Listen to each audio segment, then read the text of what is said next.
A paz, queridos, tudo bem? Estamos aqui de novo para mais uma aula, a aula de número 4 deste curso Jornada pela Bíblia, livro do Gênesis.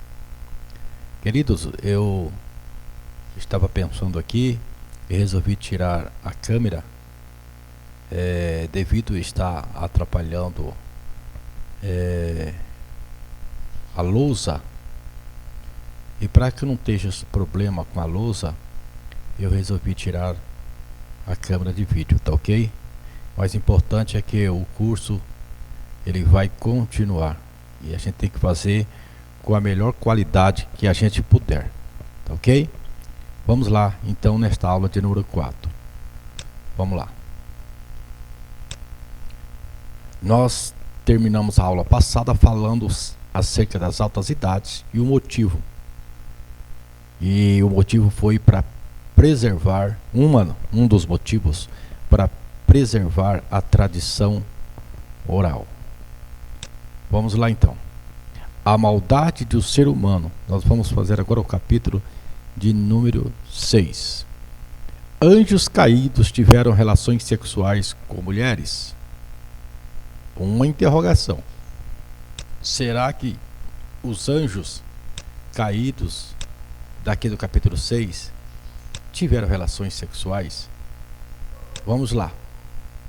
Vendo os filhos de Deus que as filhas dos homens eram formosas, tomaram para si mulheres, as que entre todas mais lhe agradaram.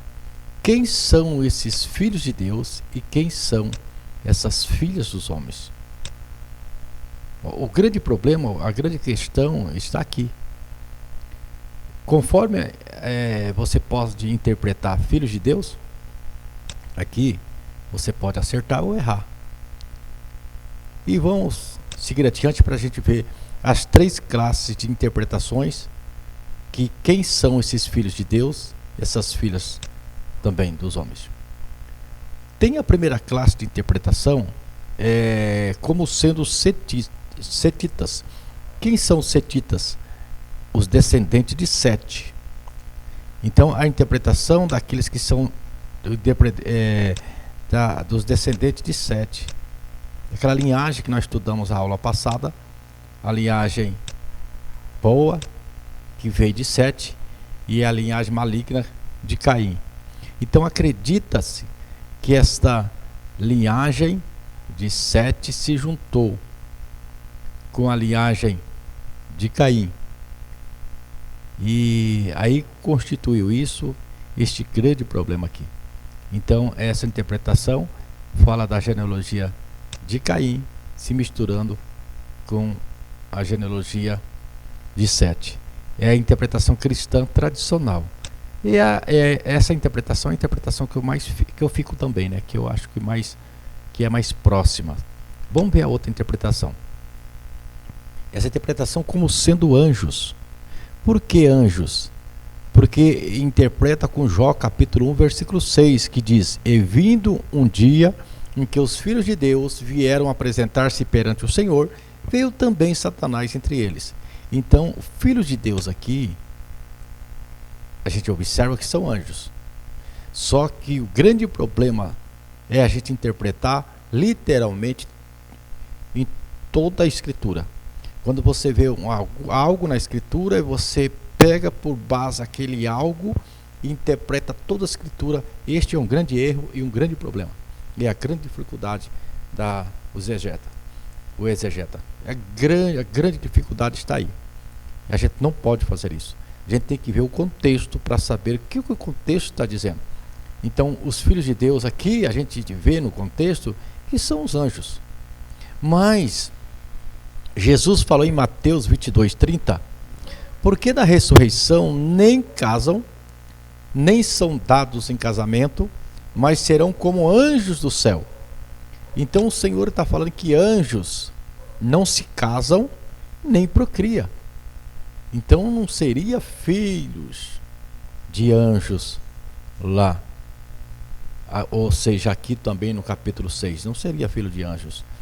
Então, como sendo anjos, são a interpretação judaica mais antiga, que nem também valoriza ou coloca crédito no Novo Testamento.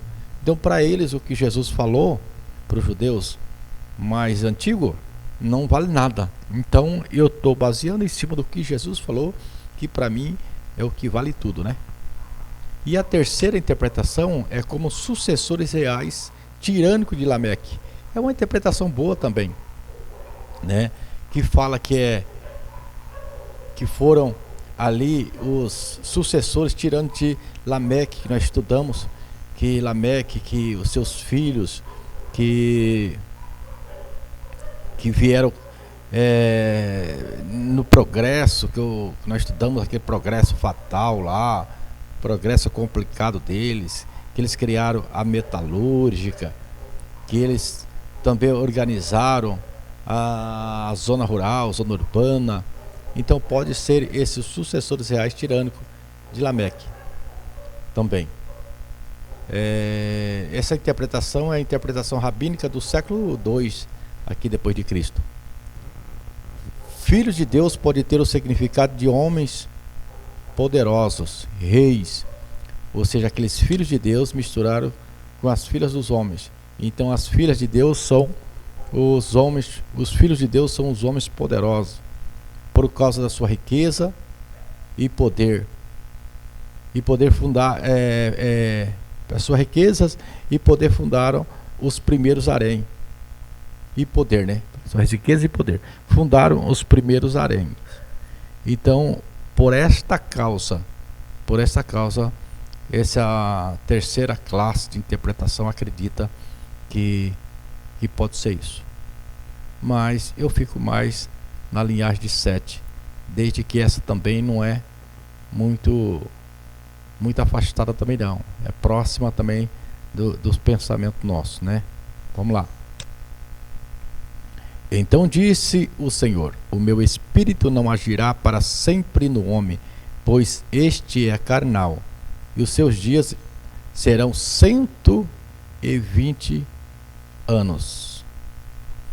Esses 120 anos aqui também, muitos acreditam que a partir deste versículo, os homens não viveram mais do que 120 anos, que Deus estava colocando um limite, que eles não passariam de 120 anos. Mas a melhor interpretação que Deus está falando, que a partir deste momento, o homem, toda a nação não passaria de 120 anos, sendo que viria o juízo de Deus, que é a mais próxima. Deus dando um espaço de 120 anos para que eles pudessem arrepender.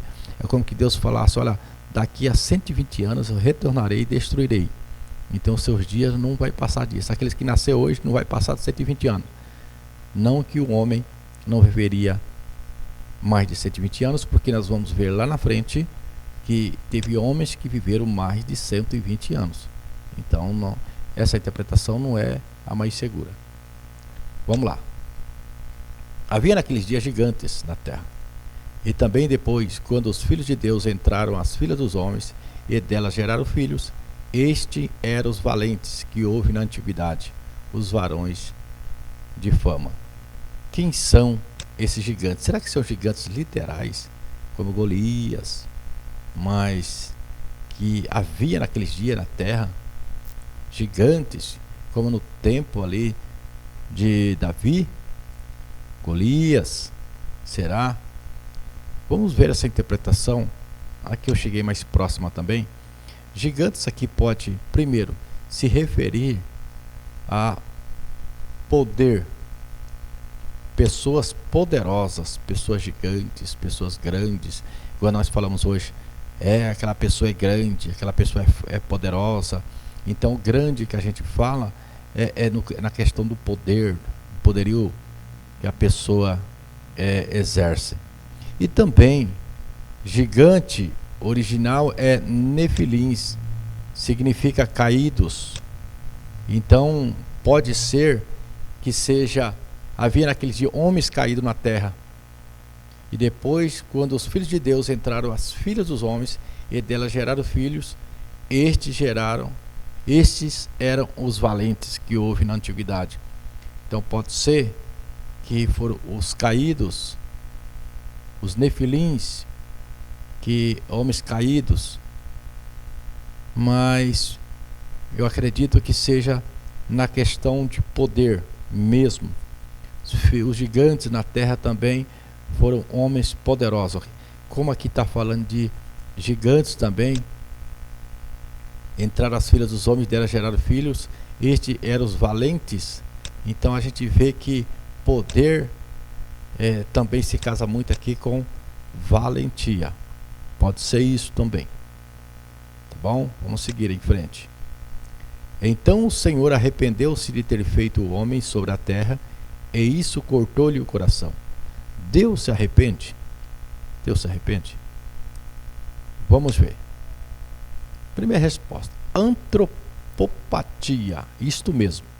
Antropopatia. Antropo vem de homem. A gente vai fazer o estudo da antropologia e antropo-homem. Logia, estudo do homem. Então, antropopatia, homem. Patia, sentimento. Então, a primeira resposta é: esta palavra técnica e teológica fala de Deus se arrependendo como uma palavra que traz para que nós entendamos o sentimento humano. Deus sentindo um sentimento humano, ou seja, Deus falando do sentimento humano para que nós possamos entender. É igual uma pessoa que dá aula de pedagogia. O que ela faz? Ela fala a linguagem da criança. Não que a pessoa seja uma criança, mas fala a linguagem da criança, para que a criança entenda. E Deus falando a nossa linguagem para que nós possamos entender esse tal de arrependimento. Porque no arrependimento não tem no dicionário de Deus. O arrependimento, a palavra arrependimento. E como não tem no dicionário de Deus, tem esta palavra para que nós possamos entender um pouquinho sobre isso, né? Pouca coisa. E vem: então o Senhor arrependeu-se de ter feito o homem sobre a terra, e isso cortou-lhe o coração. Deus também, ele não tem coração. Deus é espírito, a Bíblia diz. Se Deus é espírito, então Deus não tem partes, coração, mão, braço, pé, porque Deus é um todo. Mas como nós vamos entender isso? Nós temos que olhar pela nossa linguagem, pela nossa visão, pela nossa ótica, para que possamos compreender um pouquinho Deus. Deus nunca será compreendido. Aquele que conseguir compreender Deus, ele se torna Deus. Deus só é Deus porque ninguém compreende. Esta é a razão verdadeira. Então, quando está falando que o Senhor se arrependeu, está falando numa linguagem de antropopatia, para que possamos entender. Vamos lá, tem mais ainda. Diz aqui, ó. Lamentações 1:5. Os seus adversários a dominaram, os seus inimigos prosperam, porque o Senhor a entristeceu por causa da multidão das suas prevaricações. Será que o Senhor entristece, se alegra, pula? Será que o Senhor pode ser pego de surpresa? Será que alguém pode surpreender? Quando a Bíblia diz que Deus não tem, que a mão do Senhor não está encolhida, está falando da atitude de ação de Deus. A mão do Senhor não está encolhida para que não possa te salvar, nem o seu ouvido tapado para que não possa ouvir. Está falando de uma linguagem para que nós possamos entender que Deus está pronto para socorrer e o seu ouvido está sempre aberto para ouvir as nossas orações. A questão é só isso e mais nada. Tem esta palavra também, antropomorfismo. Antropo vem de homem. Antropo vem de homem. E morfismo vem de forma. O Deus falando de uma forma humana para que possamos entender. Deus falando de uma forma que nós possamos entender. Aqui é o sentimento. Deus agindo com o sentimento que nós possamos entender. É tristeza, seja que Deus está alegre, que Deus está aborrecido. Aqui é uma forma que Deus agindo, igual eu falei do versículo aí, Isaías 59:2, que a mão, Deus não tem coração, é uma forma de dizer para que possamos entender. Então é uma forma. É igual está escrito: ele inclinou seus ouvidos para mim, eu o invocarei toda a minha vida. Inclinar, Deus precisa inclinar?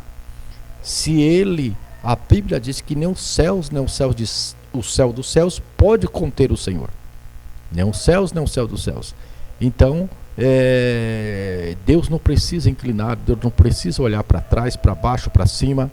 Mas quando tem essas linguagens que Deus olha para baixo, Deus se inclinou, está falando que Deus está pronto para tomar uma decisão daquele fato que nós precisamos. Ele inclinou seus ouvidos. Deus não tem ouvido, ele é ouvido. Deus não tem amor, ele é amor. Deus não tem alegria, ele é a alegria. Eu o invocarei toda a minha vida. Então, esta linguagem para que possamos entender. Salmo 60, versículo 8 diz: Moabe é a minha bacia de lavar, sobre Edom lançarei o meu sapato, sobre a Filístia jubilarei. Deus tem sapato? Qual o número do sapato do pé de Deus? Qual o número do sapato? Então, quando está falando de lançar o sapato, é uma linguagem para que nós possamos entender. E Deus lançando o sapato. Porque quando uma criança rebelde, ele está próximo da gente, ele faz alguma rebeldia, a gente lança o chinelo nele. E aqui está falando nesta figura de lançar o chinelo, vou te dar uma chinelada, vou te dar uma sapatada. Então Deus lançando o sapato, Deus jogando o sapato em algo rebelde. Mas Deus não tem sapato. Mas essa é uma figura de linguagem para que possamos entender. Essa é uma da resposta se Deus se arrepende ou não, usando essas duas palavras, antropopatia e antropomorfismo. E agora eu quero explicar de outra maneira também. Esta maneira aqui: Deus não é homem para que minta, nem filho do homem para que se arrependa. Números 23, 19. Então arrependeu-se o Senhor de haver feito o homem sobre a terra e pesou-lhe o seu coração. Gênesis capítulo 6, versículo 6. Parece que este versículo aqui está se contradizendo. Vamos ver então, compreendendo os versículos. O primeiro fala sobre Deus não ser homem, nem filho do homem, por isso ele não se arrepende de sua atitude. Porém, no segundo versículo é dito que Deus se arrependeu de criar o homem. Se Deus não é homem para se arrepender, como ele pode ter arrependido de criar o homem? Como que ele pode ter arrependido? Então vamos lá.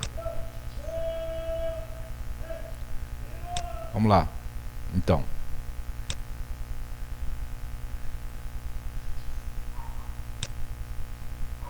qual a palavra hebraica para arrependimento? A palavra hebraica para arrependimento é shuv.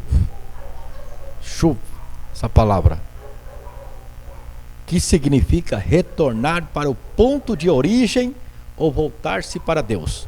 Deus não pode voltar para um ponto de origem e Deus não pode voltar para Ele mesmo, porque Ele é Deus. A palavra chuve não está em nenhum dos dois versículos citados aqui. Nenhum dos dois está esta palavra chuve. A palavra chuve tem 3 letras que representa a mudança de estado. Vamos ver essas 3 letras que representam essa mudança de estado. A letra, essa palavra chuve tem a letra shin. Ela é feita de frente para trás, de trás para frente, o hebraico. Então, esta palavra é shin, representa o cerrar de dentes, como quando nos deparamos com algum erro que cometemos e cerramos os dentes. Então, quando nós paramos e percebemos que cometemos algum erro, você trava os dentes.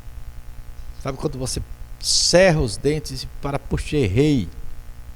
Deus não precisa fazer isso, porque Deus não é pego de surpresa. A letra Vav, então são essas 3 letrinhas, a Shin, Vav, Bet, Vet.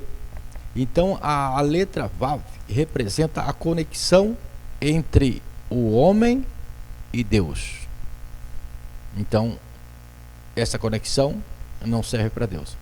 A letra Vet representa a construção de algo novo. E aquilo que está fazendo, trazendo algo novo. Deus não tem nada velho nem nada novo. Deus é sempre presente. Então a palavra chuva representa quando percebemos que fizemos algo errado, buscamos a conexão com Deus e passamos a construir uma nova relação com Ele. Então fala do arrependimento humano, que quando alguém arrepende e percebe que fez alguma coisa errada, busca uma conexão para fazer direito. Está entendendo? Então isso não serve para Deus. Mas a palavra Vainahem é a palavra que está presente em Gênesis capítulo 6, versículo 6. Não é chuva, é Vainahem. Não possui um significado literal. Vainahem é uma expressão idiomática que significa o ato de dilatar as narinas e puxar o ar. Sabe aquela expressão? Então quando eu percebo que alguém está com raiva, mas eu percebo, a minha percepção é porque eu vejo a pessoa parar e puxar o nariz e contar até 10. Então alguém fala, relata o que ele está fazendo. E eu escrevo, ele está com raiva, mas de repente pode não ser raiva. Então ele fez uma expressão de raiva. Então Deus, ele fez aquela expressão. Exemplo, nós falamos, hoje choveu canivete. Choveu canivete? Não choveu canivete. Mas nós temos essa expressão para dizer que o negócio foi difícil hoje. Então é uma expressão. E essa palavra também é uma expressão idiomática, que significa o ato de dilatar. Sabe quando você respira, você dilata as narinas e puxa o ar, e você, como que você vai querer bater numa criança que fez alguma coisa errada, você puxa o nariz assim, fala, bateu? Não bateu, mas puxou o ar assim, como que está bravo. É assim que Deus fez. Vem da mesma raiz etimológica da palavra consolo, conforto, respirar fundo. Puxamos o ar com muita força quando nós estamos desapontados, né? Pelo desapontamento. Então, dilatar as narinas se refere ao momento em que demonstramos insatisfação com alguma situação. Ele está insatisfeito com alguma coisa. Só que quando for ali traduzido, foi colocado o arrependimento, para que nós possamos entender mais fácil, para que nós possamos entender com mais propriedade. Então foi feito desta maneira para melhor entendimento, não para complicação, mas para melhor empreendimento. Então Deus, ele não se arrepende. Deus, ele tem suas expressões para que nós possamos entender. A palavra está escrita para que nós possamos entender.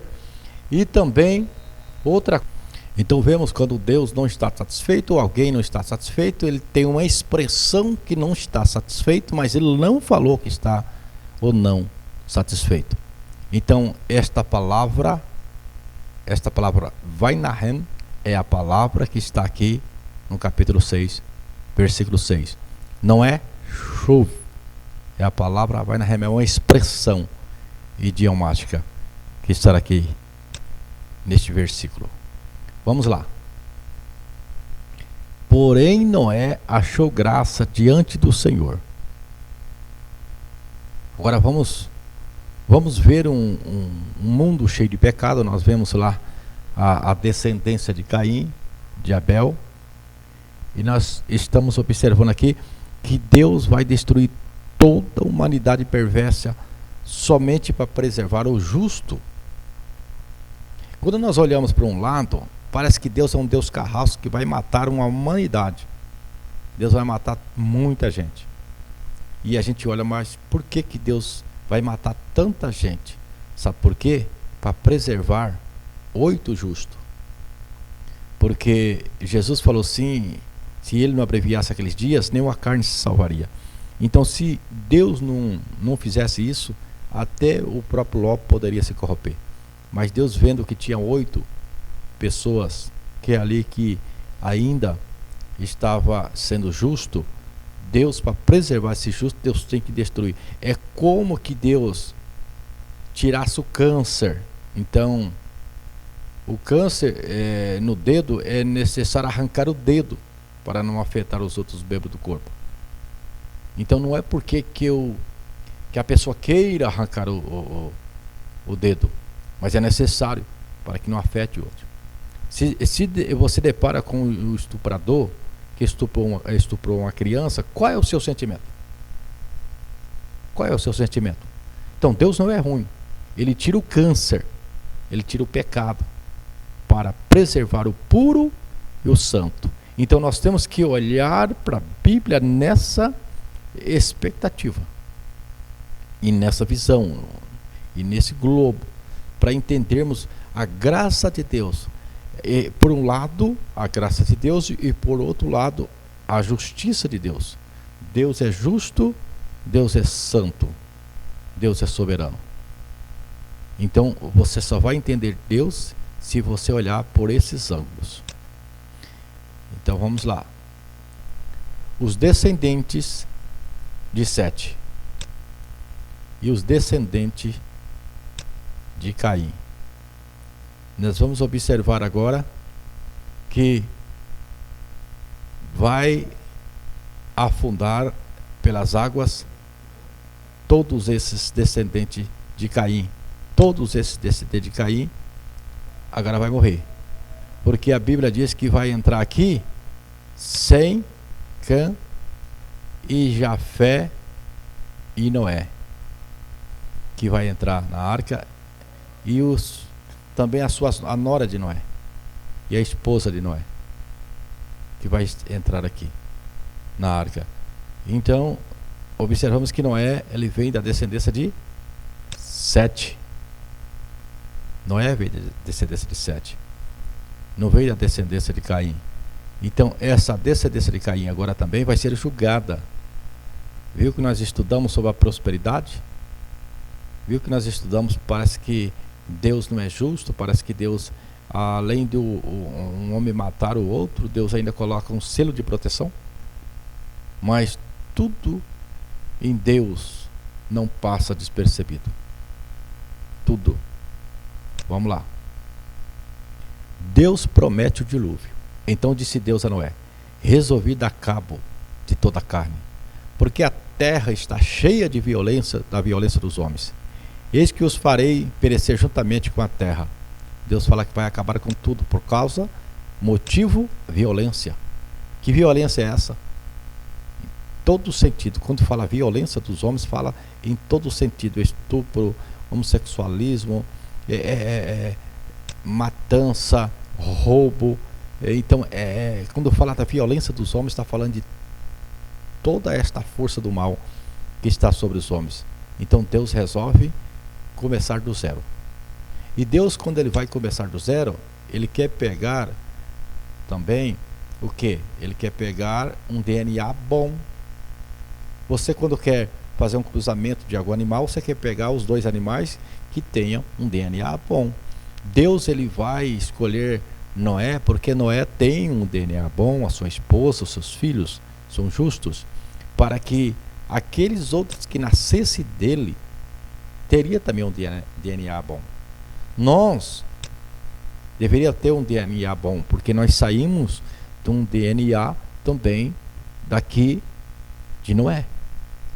Se nós tivéssemos saído do DNA de Caim, poderia até justificar, mas nós saímos do DNA de Noé. Então vê também que como que nós somos atraídos pelo mal. Vamos as instruções para a construção da arca. Quais são as instruções? Deus manda fazer aquela arca de 50 côvados, que seja 22 metros aproximadamente. Então 50 côvados de largura. Agora 30 côvados de altura, que dá 13 metros, que aproximadamente 3 andares. De comprimento 133 metros, que seria este barco. que seria 300 côvados. Então entra Noé, sua esposa, Sem, Cã, Jafé e suas esposas, que entra na arca, que Deus chama para entrar na arca. Será que a arca tinha espaço suficiente para caber todos os animais? Será que a arca tinha esse espaço suficiente? Vamos ver os animais aqui. Limpos, 7 casais de cada espécie. Observa, 7 casais de cada espécie. Você começa a raciocinar hoje a espécie e 7 casais de cada espécie, quanto seria? Começa a colocar na sua mente aí, será que caberia? B, os impuros, 1 casal de cada espécie. Interessante que Deus fala, virão a ti. Então Deus escolhe o material genético, tanto dos animais como dos humanos. Esposa dos filhos de Noé, tá vendo aqui? Que Deus escolhendo aqui o material genético. Olha que interessante. O tamanho da arca. Então nós observamos aí os animais. Agora o tamanho da arca. A arca é quase 41 mil metros cúbicos. Talvez você não entendeu ainda. 133 metros de comprimento por 22 por 13 de altura. 14 mil toneladas o peso dessa arca. Daria para comportar 4 mil Corsinha, esses carrinhos Corsa. Seria possível transportar 120 mil animais do tamanho de uma ovelha. 4 pessoas gastariam 450 anos para construir a arca. E nós vemos que foram 120 anos aproximadamente. O tipo de madeira, Gopher. Não temos certeza de que madeira é essa. Foi traduzido por cipreste, no versículo de número 14. Em 1800 a 1900 mais ou menos, eram construídos caixas d'água com cipreste, que até hoje mais de 200 anos que os pessoais colocam água. Observa que este material, esta madeira, 200 anos ainda tem desta madeira, dessas caixas d'água. Para você entender, eu estou falando de dados científicos. A quantidade de animais. Agora vamos ver, será que caberia tantos animais nesta arca? Será que caberia? Deus mandaria tantos animais assim? Como você imagina os animais, aqueles elefantes, que você sempre imaginou aqueles leões misturado com jacaré, aqueles vários animais, como que eles comportariam nesta arca? Vamos ser bem direto na aula, porque a aula, para não ficar muito longa, vamos ser bem direto então. Cerca de 1.300.000 espécies que existem no planeta, 1 milhão são peixes e insetos. Você já observa que já começa a entender melhor. Então de 1.300.000, 300.000 seria que teria espécie para entrar. 1 milhão já não precisaria entrar, porque são peixes e insetos. Não tinha muitos animais na época. Hoje tem o poodle, tem o Rottweiler, tem o Pitbull, porque foi misturas de raças que foram criados para dar esses tipos de animais. Não espécie, mas tipo, porque nós achamos que cada animal é uma espécie. Não é cada animal que temos. O Pitbull é uma espécie, o Rottweiler é uma espécie. Não é assim. Não era tantos animais como pensamos. Então vemos que as coisas não eram tipo, espécie de animais. Olha o que é espécie: 2 de cada espécie, não 2 de cada animais. Deus está pedindo 2 de cada espécie. Você já imagina 2 Rottweiler, 2 Pitbull? Não, Deus está falando 2 de cada espécie. Vamos lá. Agora tem que conhecer de espécie. Se a pessoa não conhecer de espécie, por isso que Deus falou, os animais virão a ti. Por quê? Porque Noé poderia não conhecer de espécie. Então Deus fez com que os animais viessem, porque Deus queria escolher também um DNA de cada animal. E Deus saberia qual é o animal que poderia entrar ali. Senão Noé poderia pegar um elefante, vai pegar um elefante, pega um jacaré, e ele não sabe qual que teria o DNA melhor. Então a palavra bíblica para espécie é tipo básico. Então não é cada animal, cada tipo de animal. Um Rottweiler, igual eu falei, um Pitbull, é da mesma espécie. A gente vê muitos animais aí, lagartixa, o jacaré, a gente fala esses animais rastejantes, assim, que são todos da mesma espécie. Então não precisaria pegar esses animais em todo, porque são todos primos. Nós vemos esses primatas, são os primos. Então não precisava pegar de cada animal 7 espécies, não. De cada espécie. Existe hoje variedade de animais, exemplo, variedade de cães. Olha só que dado importante aqui. Geneticamente, um casal de cães, hienas e lobos teria condições, através de um cruzamento entre eles, produzir todos os tipos de cães, hienas e lobos. Ou seja, não precisaria levar um poodle, um pastor alemão, um Rottweiler, igual eu falei, não precisaria. Porque se levasse esses 3 tipos aqui, cães, hienas e lobos, então Deus iria levar ali para o barco cães, hienas e lobos. Deus não iria levar essas variedades de cães aí. Então olha para você ver que interessante. E de tudo que vive, a Bíblia diz. Então quer dizer de tudo que respira como nós pelo nariz. Não, os peixes não precisam. Porque de tudo que vive ou de tudo que respira como nós pelo nariz. O tamanho dos animais. Será qual era o tamanho dos animais que ele pegou? Claramente, ele deve ter pegado filhotes, é mais fácil de adaptação. Filhotes é melhor também para o gene. Se você pede um bom material genético, você pega o que? Filhotes. Você não pega animal adulto. Seria um pouco racional também se trouxesse um elefante enorme, grande, para alimentar mais, e também que ficaria 1 ano naquela arca também, e também não seria uma boa genética um elefante velho. Então teria que ser um filhotes ali também, para ser um bom reprodutor, e já ficaria também 1 ano também dentro daquela arca. Ficando 1 ano naquela arca, um animal que estaria ali novinho já sairia com 1 ano e pouco daquela arca ali também. 1 ano e 10 dias. Vamos lá. Haveria tantos alimentos para todos? Agora a pergunta é os alimentos. Como seriam esses alimentos? Será que teria que comprar carne? E essa carne teria que ter um congelador lá dentro para não estragar durante o ano, para dar carne para os leões? Será que os leões comeriam as ovelhas? Como seria essa questão lá dentro? Vamos lá. Os alimentos. Eles eram herbívoros. Gênesis capítulo 21, 29 e 30. Capítulo 1, versículo 29 e 30. Os dentes caninos não só servem necessariamente para rasgar carne. Tem muitas plantas que precisam ser rasgadas com os caninos. Então nós olhamos no capítulo de número 1, versículo 29 e 30. Vamos ver o que está escrito.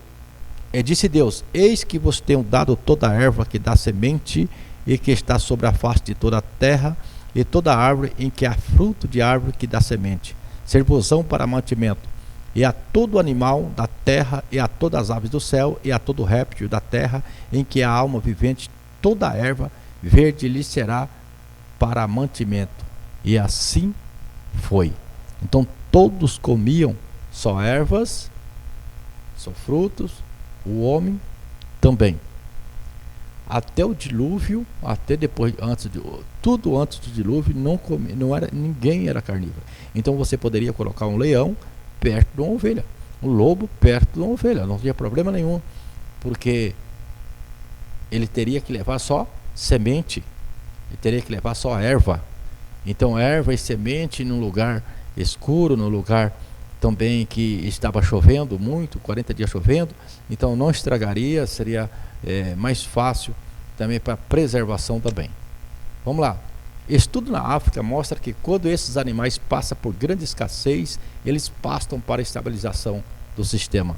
Até hoje, observa quanto tempo que os animais agora são carnívoros, mas ainda tem estudo que mostra que eles podem também estabilizar, tivesse estabilizar o sistema, se tiver uma dificuldade muito grande, muita escassez, eles podem também se alimentar de ervas, de pastos também. Os alimentos. Só passou a ser carnívoro após o dilúvio. Vou mostrar para você. Gênesis capítulo 9, versículo 1 ao 3. E abençoou Deus a Noé e a seus filhos e disse-lhes: frutificai e multiplicai-vos, enchei a terra.